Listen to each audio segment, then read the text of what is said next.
రాయదుర్గం నియోజకవర్గం కనేకల్ మండలంలో సర్వసభ్య సమావేశాన్ని నిర్వహించారు. ఈ కార్యక్రమానికి ఎమ్మెల్యే కాలువ శ్రీనివాసులు ముఖ్య అతిథిగా పాల్గొన్నారు.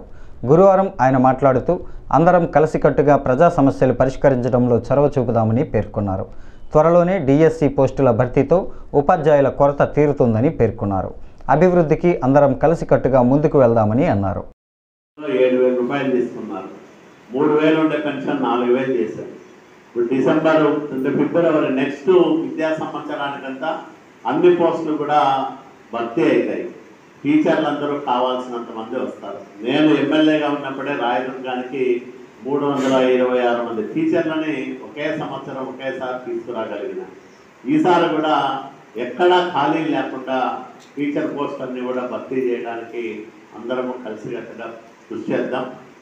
ప్రాథమిక రంగం అంటే వ్యవసాయం, అట్లాగే విద్య, వైద్యం, ఇవన్నీ కనీస మౌలిక సదుపాయాలు. ఇవి చేయాల్సిన అవసరం ఉంది. వీటిలో మనం చొరవ చూపాల్సిన అవసరం ఉంది.